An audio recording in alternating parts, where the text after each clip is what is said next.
Assalamualaikum warahmatullahi wabarakatuh.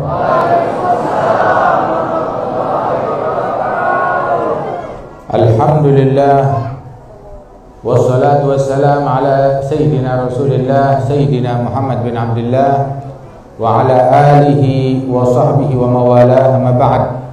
Kita bersyukur kepada Allah Subhanahu wa taala pada malam hari ini bersama-sama kita berkumpul di Masjid Al-Amin memperingati Isra wal Mi'raj Nabi besar Muhammad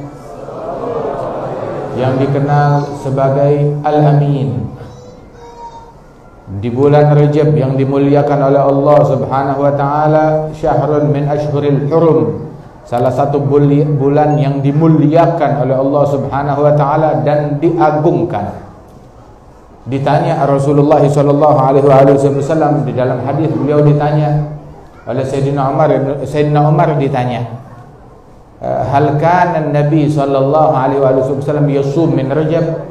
Apakah Rasulullah berpuasa di bulan Rajab di salah satu hari-harinya?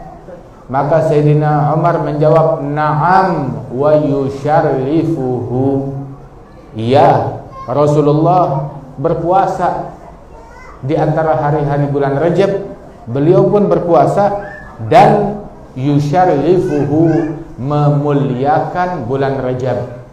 Dan bulan Rajab diagungkan, musyarraf fil jahiliyah wal Islam, mulia dan diagungkan di masa jahiliyah dan di masa Islam, diagungkan.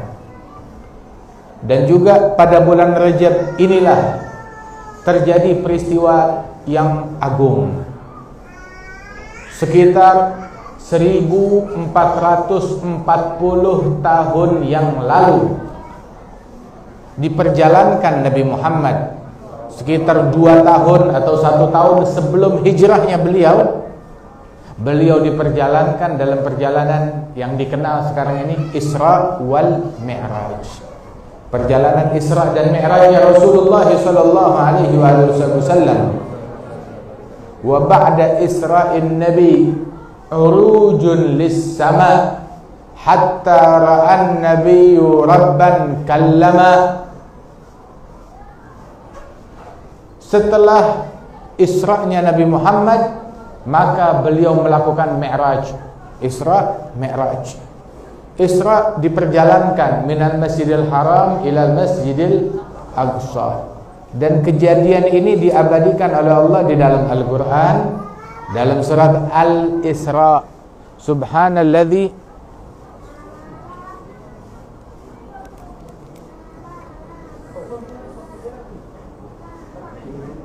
la ilaha illallah.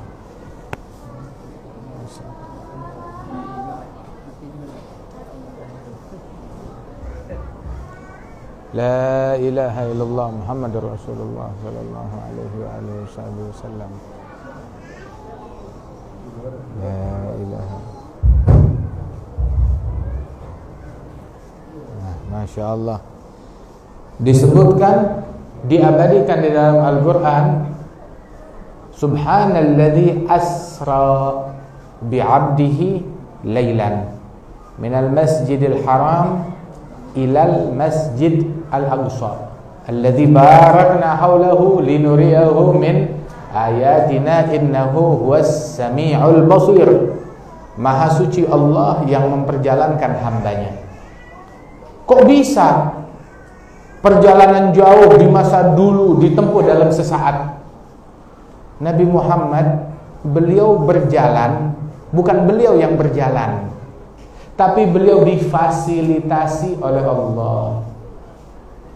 Sehingga ketika Allah Ta'ala memberitakan di dalam Al-Quran, Allah tidak bilang Nabi Muhammad berjalan, tidak.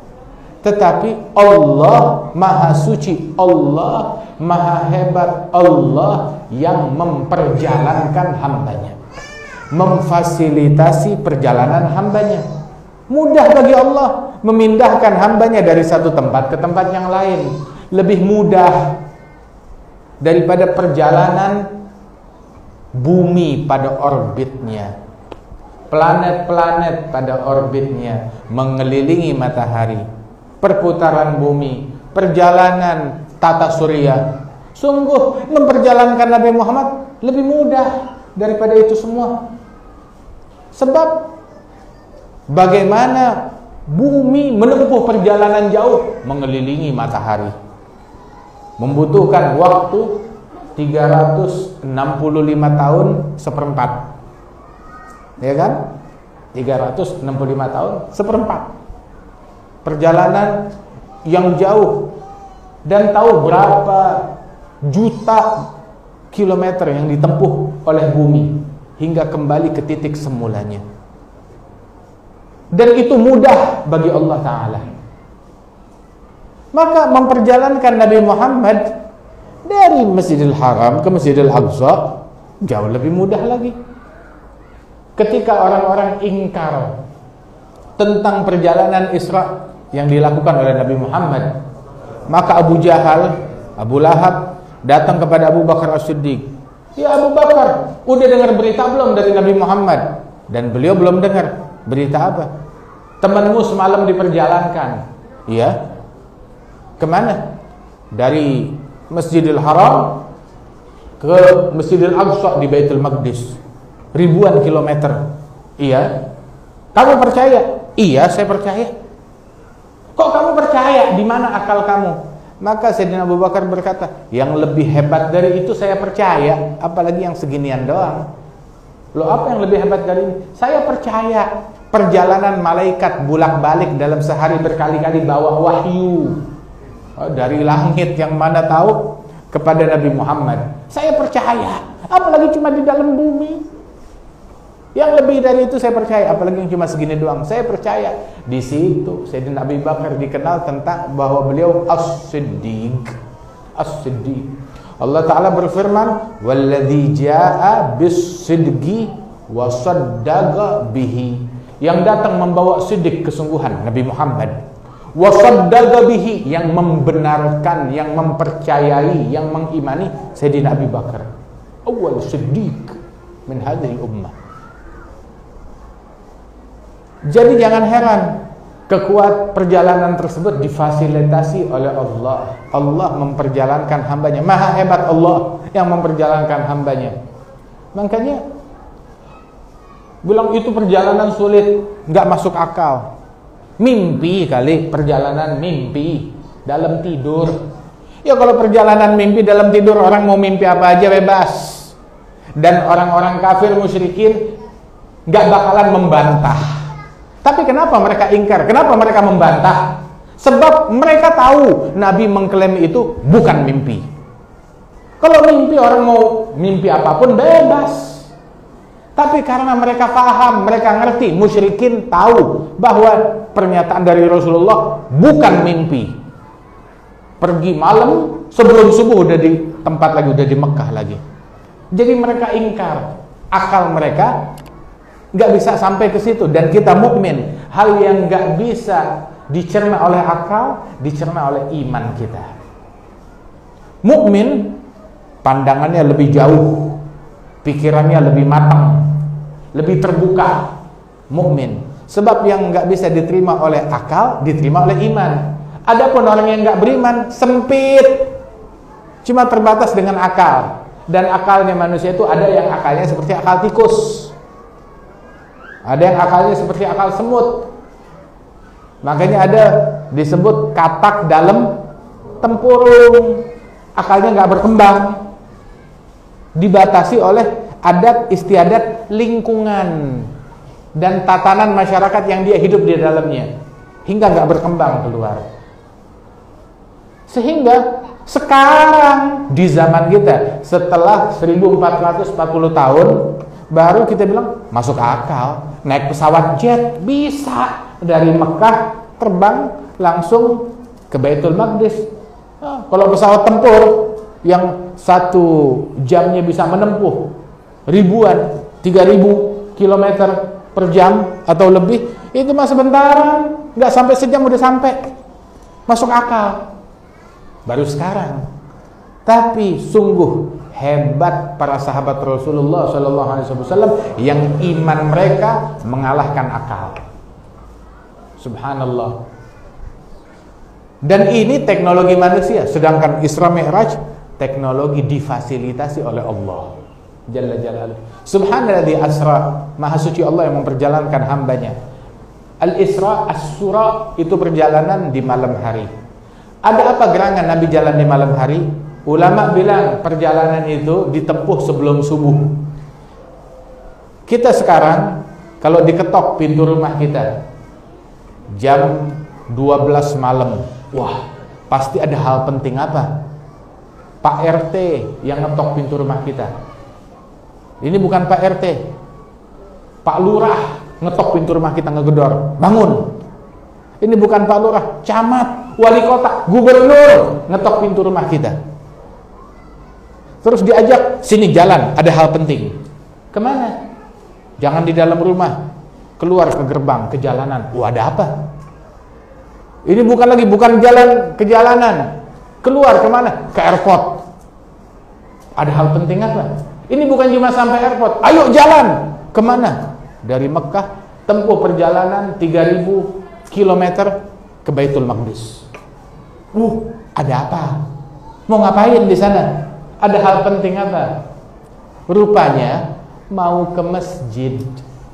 Nah, penting kan perjalanan itu? Diutus malaikat Jibril pakai buraq, berjalan, perjalanan penting, dibangunkan Nabi sebelum subuh jam 2, jam 3 malam. Ayo jalan, kemana? Ke Baitul Maqdis, ke masjid.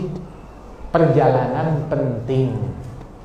Makanya disebutkan di dalam hadis, orang yang gemar ke masjid apalagi di kegelapan malam, salat isya ataupun juga subuhnya ke masjid, Nabi bilang dalam hadis, basyir al-masya'in fi dhulami ilal masajid bin nurit tam yaumal qiyamah. Beri kabar gembira kepada orang yang berjalan di kegelapan malam, dia jalan di kegelapan malam ke masjid. Kabar gembiranya dapat apa? Cahaya yang sempurna di hari kiamat. Hari kiamat nggak ada PLN. Hari kiamat nggak ada mesin diesel. Hari kiamat nggak ada apa namanya handphone buat penerang. Gelap gulita. Modal cahayanya dari mana? Nah itu dari perjalanan yang kita langkahkan di kegelapan malam ke masjid, digantikan dengan cahaya, bukan cahaya nanggung, bukan cahaya pas-pasan. Nabi bilang bin nurit tam, cahaya sempurna cahayanya. Subhanallah. Mudah-mudahan Allah Ta'ala anugerahkan kita cahaya tersebut. Perjalanan penting diutus malaikat Jibril yang lebih mulia dari wali kota, dari gubernur, dari presiden, dari semua manusia seluruh dunia. Diutus malaikat Jibril membangunkan Nabi dari tidurnya. Bangun, ayo jalan. Bukan ke depan rumah, bukan ke muka jalan, bukan ke airport. Nggak tanggung-tanggung ke Masjidil Aqsa. Jalannya ke masjid. Subhanalladzi asra bi'abdihi lailan minal masjid, dari masjid ke masjid. Masjidil Haram letaknya di mana? Di Mekah. Masjidil Aqsa letaknya di mana? Baitul Maqdis, Palestina.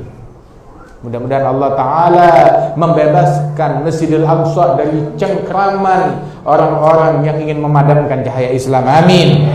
Ya Rabbal Alamin.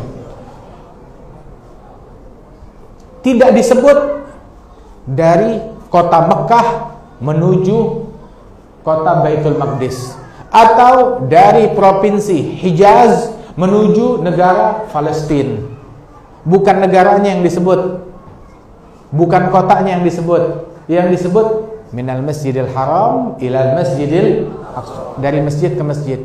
Satu isyarat, sentral dari suatu negeri adalah masjidnya, bukan provinsinya, bukan kotanya, bukan monumennya, bukan pusat ekonominya, bukan tempat wisatanya, masjidnya. Mau lihat kemakmuran suatu negeri, lihat masjidnya makmur apa enggak. Saya enggak duga masjid di Batam semakmur begini. Subhanallah, alhamdulillah. Mudah-mudahan tambah makmur. Ada berapa masjid di Batam? 1.200 katanya. Sampai 800-an. Masya Allah. Imamnya yang 1.200, masjidnya ada 800-an. Alhamdulillah, nikmat dari Allah Subhanahu wa taala. Insyaallah makin makmur. Insyaallah semua masjid kayak Al-Amin begini, makmur. Lebih lagi insyaallah seperti ini dan lebih lagi. Alhamdulillah. Tergantung kita yang makmurinnya. Harus kita yang memakmurkan. Masjidnya megah, orangnya mana? Orangnya mana? Yang masuk surga bukan batu batanya, orangnya. Yang dapat pahala bukan semennya, orangnya. Allah Ta'ala bilang Nabi diperjalankan dari masjid ke masjid. Orang kalau ke masjid mau ngapain? Apa dia mau dagang? Apa dia mau bisnis? Atau mau kampanye di masjid? Bukan. Masjid bukan tempat dagang. Masjid bukan tempat kampanye. Masjid bukan tempat duniawi. Orang kalau makan di tempat makan, di rumah makan, atau di rumahnya, di meja makan. Orang kalau tidur, di kamar tidur, di hotel, di penginapan. Orang kalau belanja, kalau dagang, di mana? Di pasar. Orang kalau dia perlu buang hajat, kemana? Pergi ke toilet. Begitu. Kalau ke masjid, ada peruntukannya sendiri. Untuk sholat, untuk ngaji, untuk zikir, untuk ibadat. Orang kalau mau bicara politik, sana ada tempatnya sendiri, sana cari tempatnya. Mau kampanye, ada tempatnya sendiri. Alhamdulillah, kan ilegal kampanye di dalam masjid. Ilegal kampanye di dalam masjid. Alhamdulillah, pejabat-pejabat kita berakal, mikir, oh nggak boleh kampanye di masjid. Pejabatnya sungkan untuk kampanye di masjid. Maka ustadznya jangan ngajarin pejabatnya jadi kurang ajar. Pejabatnya takut kampanye di masjid, ustadznya yang berani. Kan keliru ini. Mestinya ustadznya lebih bertakwa daripada pejabatnya. Bukan pejabatnya lebih takut kampanye. Walaupun masalah takutnya dia kepada Allah atau kepada KPU, akan tetapi intinya dia tahu tempat. Masjid bukan tempat kampanye. Artinya orang mau ke masjid, mau ibadat. Nabi perjalanan dari masjid ke masjid, bukan mau tamasya, mau beribadat kepada Allah Ta'ala. Terus perjalanan itu perjalanan sholat, perjalanan mencari berkah, perjalanan silaturahmi, perjalanan ziarah. Ziarah yang masih hidup, ziarah yang udah mati, ziarah ke kuburan. Tuh yang enggak demen ziarah bilang bid'ah, syirik. Nabi jalan dari Mekah ke Baitul Maqdis itu napak tilas ziarah. Ziarah orang hidup, ziarah orang mati, ziarah tempat yang dipijak oleh orang yang udah mati. Ayo, mau bagaimana? Pertama, Rasulullah Shallallahu Alaihi Wasallam itu ngelewati Madian. Terus lihat pohon. Malaikat Jibril bilang stop di sini, sholat.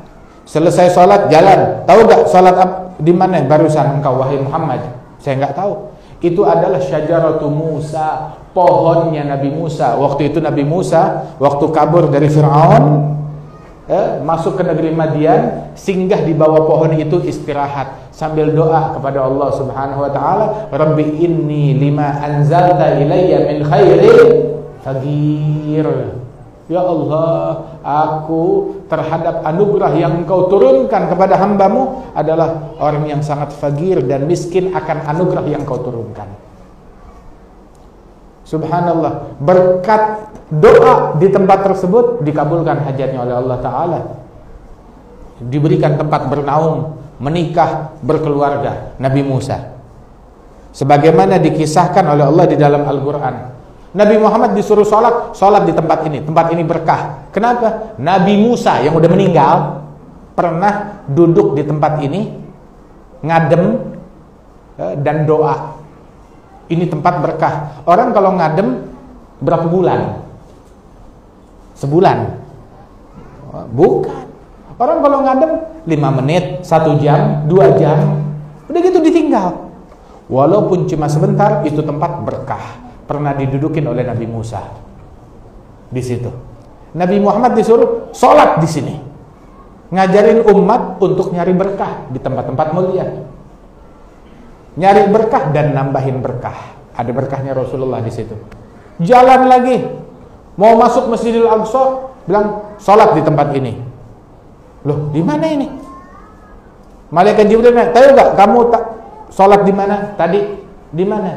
Hadza baitul lahm haitsu wulida Isa. Ini adalah Baitul Lahm, tempat lahirnya Nabi Isa ibn Maryam. Nabi Isa lahir di sini. Tempatnya Siti Maryam beranak, bersalin. Tempatnya lahir Nabi Isa. Nabi Muhammad disuruh sholat di tempat ini. Waduh, bayangin kalau orang sekarang melihat sholat di tempat beranak. Hah? Sholat di tempat beranak, bid'ah, syirik.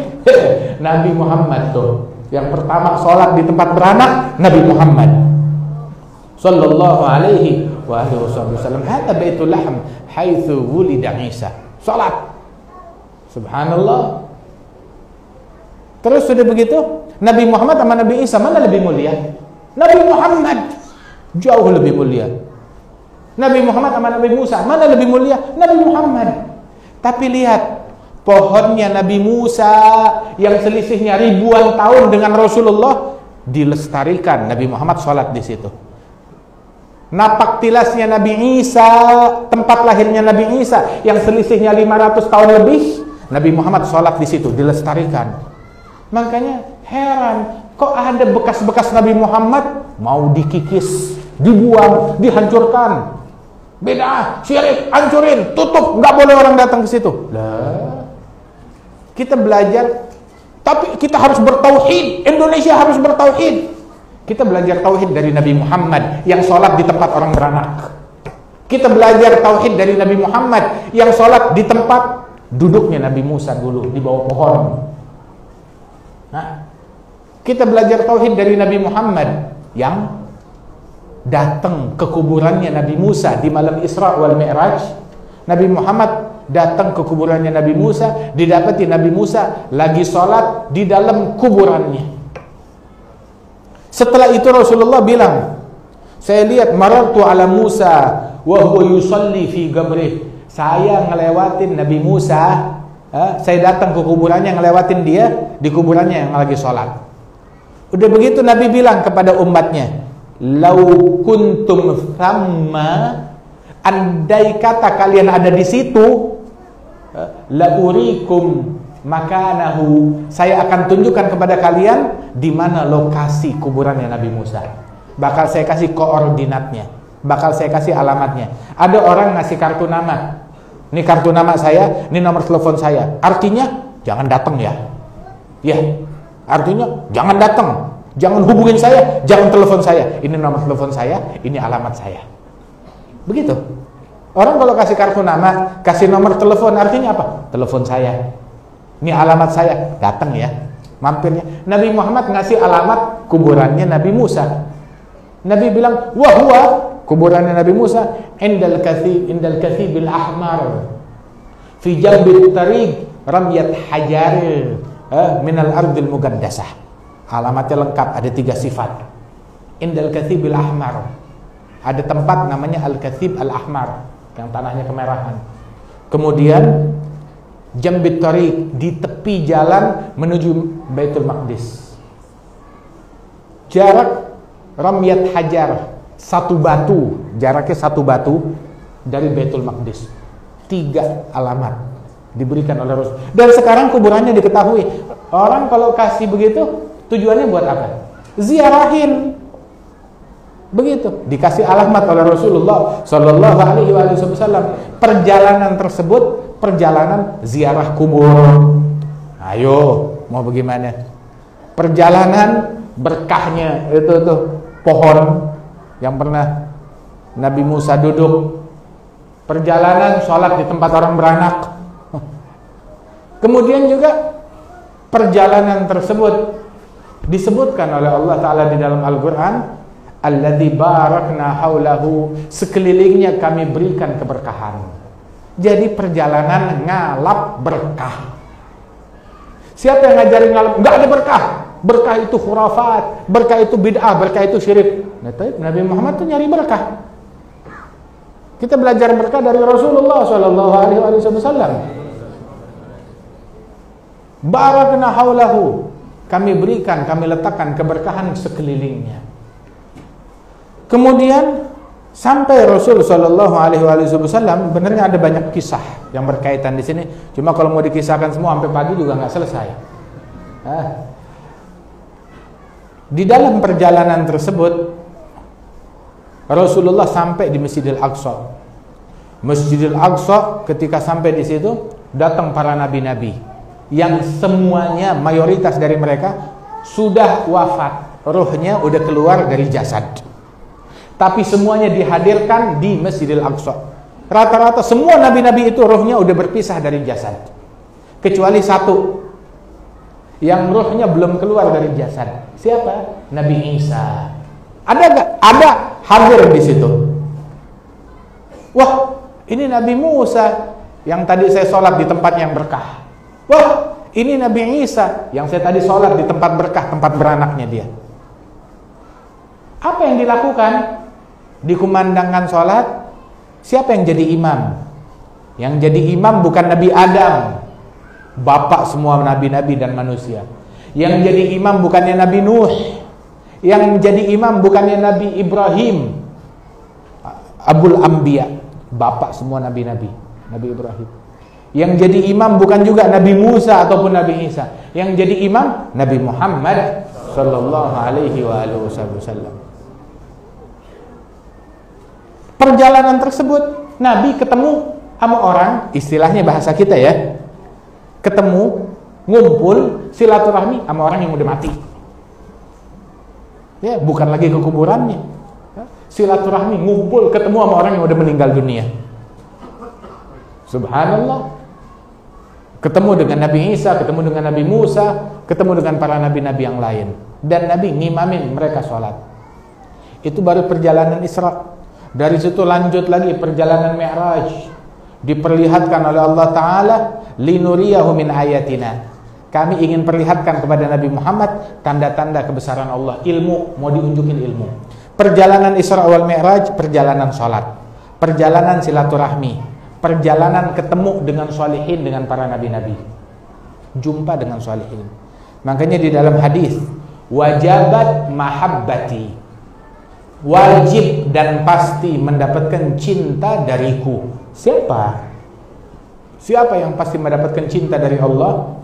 Lil mutahabbin fiyya wal mutazawirin fiyya wal mutajalisin fiyya wal mutabadzilin fiyya. 4 kategori. Wajib dan pasti mendapatkan cinta dariku. 4 kategori. Siapa? Orang-orang yang saling mencintai karena Allah. 1. Yang kedua, saling berziarah, saling datang berkunjung, silaturahmi karena Allah. Yang ketiga, saling duduk bareng-bareng karena Allah. Yang keempat, saling berkorban, saling bantu, saling tolong karena Allah. Mudah-mudahan kita termasuk semua nih 4-4-nya, amin. Yang saling cinta di muka bumi banyak, tapi yang karena Allah sedikit. Ada yang saling cinta karena duit, ada yang saling cinta karena kepentingan, ada yang saling cinta karena jabatan, tahta, politik, karena kursi. Ada yang saling cinta karena hal-hal duniawi. Yang cintanya karena dunia, dunianya habis, cintanya habis. Yang cintanya karena harta, hartanya habis, cintanya juga habis, berakhir. Yang cintanya karena kursi dan politik, kursinya habis, udah dibuang, ditinggal. Kadang kursinya belum habis, udah dibuang, udah ditinggal, udah mau habis. Begitu. Kan kita lihat depan mata kita. Yang cintanya karena politik, nih hari jadi teman, besok jadi musuh. Begitu. Begitu nasibnya. Jadi makanya Kalau mereka lagi ribut, orang politik saling benci, kita jangan ikut-ikutan. Lu saling benci, ntar saling berteman, begitu. Jangan, biarin aja, nggak ada urusan sama kita. Ngapain kita korbanin akhirat kita demi dunianya orang lain? Nggak ada. Yang cintanya karena kecantikan, sekarang cantik, sekarang tampan, 50 tahun lagi bagaimana? Jangan 50 tahun, berapa tahun lagi ubannya mulai kelihatan, kerutannya mulai kelihatan, fleknya mulai kelihatan, ya, mulai ada bercak, mulai ada ini, mulai ada itu. Habis sudah. Tapi yang cintanya karena Allah Ta'ala langgeng. Jadi kita mau cinta sama seseorang, mau jalin hubungan dengan seseorang karena Allah, jangan karena duniawi. Dunia ada limitnya, bakalan habis. Al-akhillau yawma idzin ba'duhum li ba'din adu illal muttaqin. Persahabatan, perkongsian, perkawanan besok hari kiamat bakal jadi permusuhan kecuali yang bertakwa. Yang membangun hubungannya atas dasar takwa itu tetap langgeng. Saya sampai sekarang, abah saya punya teman zaman dulu udah puluhan tahun masih kita sambung. Terus kakek saya yang udah meninggal 50 tahun lebih berkawan sama seseorang. Itu orangnya juga sama, udah meninggal semua, tapi kita sama cucu-cucunya puluhan tahun kemudian masih nyambung. Kenapa? Sebab dulu mereka nyambungnya karena Allah. Walaupun udah meninggal, cucu-cucunya masih ketemu lagi. Hubungan karena Allah tetap langgeng. Tapi yang bukan karena Allah Ta'ala habis. Begitu aja, sia-sia. Percintaan di muka bumi ada banyak, tapi yang karena Allah sedikit. Kita cinta sama siapa? Cinta sama suami karena Allah, biar langgeng. Cinta sama istri karena Allah, biar langgeng. Cinta sama anak, jadikan cinta kita sama anak karena Allah. Iya deh, karena Allah. Bagaimana sih yang ngebedain cinta karena Allah dengan bukan? Cinta karena Allah, dirikan ajaran Allah di dalam percintaan kita. Itu cinta yang karena Allah kayak begitu. Orang yang cinta karena Allah pasti mendapatkan cintanya Allah. Yang kedua, mutazawirin fiyya, saling berziarah karena Allah, datang berkunjung, subhanallah. Senang, saya pernah ke Batam sih berapa kali, sekali atau 2 kali ya, acara di sini. Udah lama, bertahun-tahun yang lalu. Tapi ngelihat sesemarak ini baru sekarang. Alhamdulillah di Masjid Al-Amin. Insyaallah ke depannya kita datang ke sini makin semarak lagi, makin makmur lagi. Segini lagi pandemi. Tapi justru yang nolak bala begini, yang nolak bala musibah kayak begini. Dalam hadis qudsi Allah Ta'ala berfirman, inni la'ahummu bi'adzab ahlil ard. Aku bertekad menurunkan azab kepada penghuni bumi. Oke, terus lakin falamma ra'aitu ummara baiti wal mutahabbina fiyya wal mustaghfirina bil ashar rafa'tu anhum al azab. Ketika aku melihat 3 jenis manusia. Yang pertama, yang memakmurkan rumahnya Allah, itu 1, memakmurkan masjid. Yang kedua, yang saling duduk, saling cinta karena Allah, itu jenis kedua. Yang ketiga, yang gemar beristighfar sebelum subuh. Waktu tahajud dia beristighfar, astaghfirullah lil mu'minin wal mu'minat. Karena 3 jenis orang ini, aku tolak bala musibah dari semua umat berkat 3 orang mereka ini. Mudah-mudahan kita termasuk 3 orang ini, ya, yang gemar memakmurkan masjid. Alhamdulillah kita dipilih memakmurkan masjid, bukan makmurin pasar. Nggak apa-apa makmurin pasar, tapi masjid jangan ditelantarin. Makmurkan masjid kita. Ini yang nolak bala, ini yang nolak musibah. Makmurkan masjid dengan majelis, dengan zikir, dengan sholat 5 waktu, dengan tilawatul Quran, dengan tahajud, dengan qiyamul lail, dengan istighfar, dengan ta'limnya Nabi Muhammad sallallahu alaihi wasallam. Terus yang kedua, wajib mendapatkan cinta dari Allah, yang saling berziarah karena Allah. Kalau ada orang berziarah kepada saudaranya yang dia jalin persaudaraan karena Allah, itu malaikat bilang tibta wa taba mamsyak, engkau harum, luhur, mulia, langkah kakimu juga mulia. Didoain tuh sama malaikat. Wa tabawwa'ta minal jannati manzila, dan engkau telah mendapatkan punya slot di surga, punya kursi, punya nomor di surga. Masuk. Alhamdulillah, mudah-mudahan kita dijadikan oleh Allah Ta'ala orang-orang yang demikian. Dan mereka orang-orang yang saling cinta karena Allah, bersaudara karena Allah, besok hari kiamat itu dibangkit, punya tempat di atas mimbar-mimbar yang terbuat dari cahaya. Buat siapa nih? Orang-orang yang saling cinta karena Allah Subhanahu wa Ta'ala, saling berziarah karena Allah, duduk sama-sama karena Allah. Ini duduknya kita karena Allah. Apa kita di sini duduk di sini? Ayo coba lihat, lu kemarin waktu kemarin nyoblos siapa? Nggak ada. Partainya siapa? Ayo ngaku. Nggak ada. Semata-mata kita duduk karena Allah. Apa di sini berasal dari perusahaan yang sama? Kagak. Bukan dari perusahaan yang sama. Begitu. Bahkan apa di sini semuanya satu suku? Masya Allah, Indonesia ini penuh dengan suku yang berbeda-beda. Yang mempersatukan kita, yang bikin kita duduk bareng, Allah, karena Allah. Karena kita punya satu kesamaan kita, la ilaha illallah Muhammadun Rasulullah sallallahu alaihi wasallam. Itu yang bikin kita ngumpul di sini enak banget.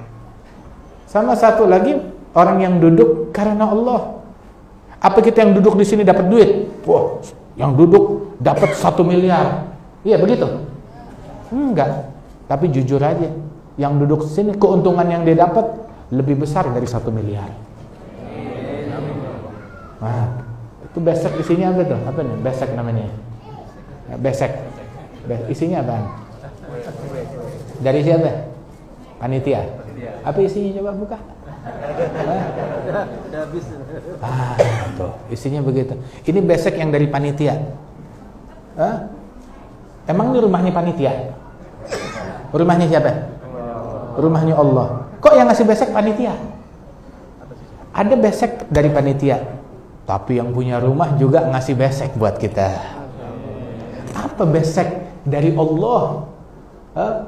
Yang punya rumah ini, yang punya masjid ini, apa beseknya? Nabi bilang di dalam hadis, ghanimatu majalis dzikir al-jannah. Besek hasil yang dibawa pulang dari majelis zikir, tahu apa beseknya? Surganya Allah Ta'ala. Tuh dia. Alhamdulillah ya Rabb, tuliskan surga buat kita semuanya yang hadir di sini, yang laki, yang perempuan, yang tua, yang muda, yang kanak-kanak, yang di rumah insyaallah juga kebagian surganya Allah Ta'ala. Yang hadir, yang mendengarkan, yang menyimak, yang streaming, semuanya kebagian surganya Allah Ta'ala. Amin ya Rabbal Alamin. Masya Allah, itu besek dari Allah Ta'ala. Subhanallah. Beruntung mereka yang duduk di sini karena Allah, saling berziarah karena Allah, saling berkorban karena Allah. Ibu kita ngumpul begini. Nah, itu besek kan juga tuh pengorbanan. Ada yang keluar duit. Itu pengorbanan. Ada yang berkorban dengan untuk acara begini. Ada yang berkorban dengan uangnya. Ada yang berkorban dengan tenaganya. Ada yang berkorban dengan waktunya. Ada yang berkorban dengan pikirannya. Ada juga yang berkorban dengan apa namanya? Dengan doanya dia. Itu juga pengorbanan. Alhamdulillah. Dan pengorbanan kayak begini, kalau kita kagak korbankan harta kita, tenaga kita, waktu kita untuk kebaikan semacam ini, akhirnya habisnya buat yang enggak. Ada orang buat maulid, buat Isra Mi'raj, nggak mau keluar duit. Kenapa? Sesat, bid'ah. Akhirnya duitnya habis buat apa? Orkesan. Buat hajatan, buat orkesan, buat joget-jogetan, habis ke situ. Dan dia nggak bilang bid'ah. Buat maulid, bid'ah. Buat bikin acara Isra Mi'raj, bid'ah. Jangan. Begitu. Akhirnya habisnya buat orkesan atau buat berobat penyakit. Kebaikan ya, kita dikasih kekuatan, dikasih harta, kasih tenaga, dikasih waktu, habiskan buat yang baik. Kalau nggak dipakai buat yang baik, kepakainya buat yang nggak baik. Itu aja. Dan terus terang, Allah milih-milih kalau mau nerima. Jadi kalau ada orang mau berinfak, ada orang, enggak, saya nggak mau berinfak buat masjid, saya nggak mau berinfak buat pesantren, saya nggak mau berinfak buat kebaikan. Bukan kamu yang nggak mau berinfak, Allah yang nggak mau duitnya ente. Allah yang nggak mau duitnya dia. Innallaha thayyibun la yaqbalu illa thayyiban. Itu sampai disebutkan dalam sebuah athar, abal mal ayyakhruja illa min haitsu dakhal. Harta, duit tidak mau keluar kecuali sesuai jalan masuknya. Kalau masuknya dari jalan yang baik, keluarnya ke jalan yang baik. Kalau jalan masuknya dari jalan yang buruk, keluarnya pasti ke jalan yang buruk. Sesuai, sama. Nggak mungkin harta dari jalan yang baik keluarnya ke jalan yang buruk, atau harta dari jalan yang buruk keluarnya ke jalan yang baik. Enggak. Dari baik keluarnya ke baik, dari buruk keluarnya ke yang buruk. Biasanya seperti itu. Alhamdulillah, ya kita harapan kita ini bukti insya Allah harta kita bersumber dari hal yang baik insya Allah, hingga kita dimudahkan bisa hadir di sini. Terus juga ini kita hadir di tempat ini, kita dengar acara Isra Mi'rajnya Nabi Muhammad SAW, dan kita diingatkan, ayo hubungan kita sama masjid apaan? Nabi Muhammad sampai tengah malam jalan ke masjid, kita jangan malas ke masjid. Nabi mengutamakan sholat, datang ke pohonnya Nabi Musa, sholat, ke tempat orang beranak, sholat, ke Thaibah, sholat, ke Masjidil Aqsa, sholat, pulang dari mana namanya Mi'raj, dapat oleh-oleh. Oleh-olehnya bukan dodol. Nggak tahu kalau dari Palembang tuh oleh-olehnya pempek khasnya dia. Kalau dari Batam apaan? Luti gendang. Apa? Otak-otak. Otak-otak. Masa? Luti gendang. Itu cuma ada di Batam, tempat lain nggak ada. Luti, kalau luti di mana? Di Batam apa aja ada, insya Allah. Nah, Nabi sekarang pulang dari Isra Mi'raj, bawa apaan kira-kira oleh-olehnya? Dibawa buat umat semuanya. Apa yang dibawa oleh Rasulullah? Sholat 5 waktu. Nah, sholatnya kita bagaimana? Sholatnya anak-anak kita bagaimana? Sholatnya istri kita bagaimana? Sholat kita tuh seperti apa? Saya rezeki nih, lagi masa begini, seret, susah, lagi keadaan. Mau lancar, lancarkan sholatnya. Mau bisnisnya lancar, sholatnya juga harus lancar. Mau gol, cepet urusannya, sholatnya juga ya harus gol di awal waktu. Ini nunda-nunda sholat, yang nunda-nunda sholat siap-siap tertunda dalam segala hal. Tertunda naik pangkat, tertunda bisnisnya, tertunda kontraknya, tertunda ini dan itu. Kenapa? Lu suka nunda sholat sih? Jangan suka nunda sholat. Jangan tunda. Awalul waqt ridwanullah, awal waktu ridwannya Allah Ta'ala. Wa awsatuhu rahmatullah, akhiruhu afwullah. Pertengahannya rahmat Allah, dan akhir waktu maafnya Allah Subhanahu wa Ta'ala. Salat jangan ditunda-tunda. Ma bin nas illa salatuhum. Itu apa yang menimpa manusia adalah hasil dari salatnya mereka. Saya ditimpa kebaikan, salatnya baik. Kalau salatnya berantakan, ditimpa dengan berantakan dan amburadul juga hidupnya dia. Sejahat-jahatnya orang asal masih salat 5 waktu benar, apalagi bakti sama orang tua, ditambah hadir majelis, cinta sama ulama dan sholihin, insya Allah walaupun dia orang jahat, bukan orang baik, insya Allah bakalan jadi baik. Tapi udah sholatnya berantakan, nggak sembahyang, ditambah lagi durhaka sama orang tua, ditambah lagi nggak doyan hadir majelis. Orang hadir majelis, udah dia nggak hadir, dia malah ngatain, wah ini mah udah pengen tahlilin gitu urusannya. Haula wala quwwata illa billahil aliyil azim. Ya. Kemudian juga nih kita hadir majelis, ayo yang masih punya orang tua, bakti sama orang tuanya. Masa hadir majelis durhaka sama orang tua? Jangan durhaka, bakti kepada orang tua kita. Sambung. Orang tuanya udah meninggal dunia, doain, Fatihahin. Begitu. Masih hidup, sambung bakti birrul walidain kepada orang tua kita. Sambung silaturahmi kita. Kemudian juga hadir majelis, pakaiannya tutup aurat yang benar. Tutup aurat yang benar. Jaga. Wah, orang kalau tutup aurat tuh terbelakang. Kata siapa? Itu justru orang yang berpikiran maju. Orang yang berpikiran maju, intelek, dia tutup auratnya dengan benar. Dia tahu batasan antara laki dan perempuan. Dan orang kalau udah tahu batasan laki perempuan, insya Allah dia selamat, aman, udah aman. Ini sekarang kita jaga jarak, hindari salaman, pakai masker, takut virus, betul kan? Tapi orang kalau udah nggak salaman dengan perempuan, udah setengah aman, udah, iya kan? Orang kalau masih salaman sama laki perempuan, rentan. Oh, saya salamannya sama orang laki doang, oh, udah setengah aman. Yang perempuan salaman dengan sesama jenisnya doang, udah setengah aman. Subhanallah. Lindungi diri kita dengan sunnahnya Nabi, dengan syariatnya Nabi, dengan ajarannya Nabi Muhammad sallallahu alaihi wasallam. Ada batasan, ada aturan. Subhanallah. Ya mudah-mudahan Allah Ta'ala berikan taufik kepada kita sekalian. Allah Ta'ala jaga kita dari hal yang diharamkan oleh Allah Ta'ala.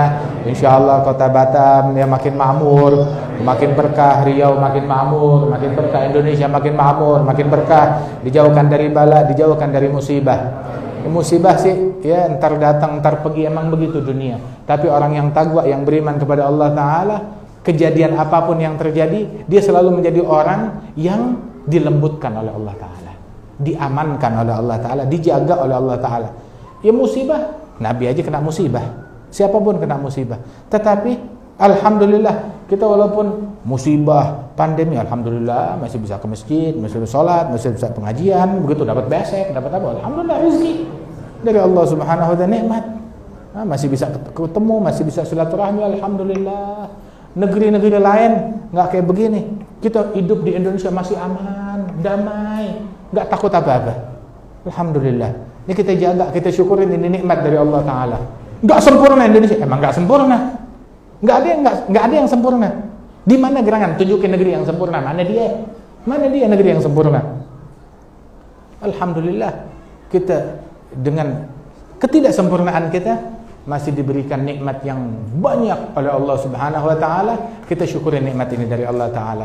InsyaAllah Allah Ta'ala berikan pertolongan kepada umat ini. Dengan berkat Nabi dijauhkan bala dari negeri kita, dijauhkan musibah, diperbaiki keadaan kita. Amin ya rabbal alamin. Allahumma ya kafiyal bala, ikfinal bala qabla nuzulihi minas sama. Ya Allah, ya Allah, ya Allah, ya Allah, ya Allah. Allahumma aslihna wa aslih man fi salahi al-islam wal muslimin. Allahumma hdina bihudak waj'alna mimman yusari' fi ridhak, la tuwallina waliyan siwak wa la taj'alna mimman khalafa amraka wa 'asak birahmatika ya arhamar rahimin. Wa irhamna wa irham ikhwanana wa ashabana wa fiqna wa iyyahum ighfir lana wa lahum wa atina wa iyyahum min fadlik wa judik wa karamik birahmatika ya arhamar rahimin. Wa'mur masajidana wa'mur ma'ahidna wa ma'mur diyarana wa ma'mur manazilana bima amarta manazil as-salihin min awliyaik wa asfiyaik birahmatika ya arhamar rahimin. Ala hadhihi niyyah wa ala kunnatin salihah jami'al akhirat dunya al akhirah dafi'a min kulli syarr wa ila hadratin nabi al-fatihah.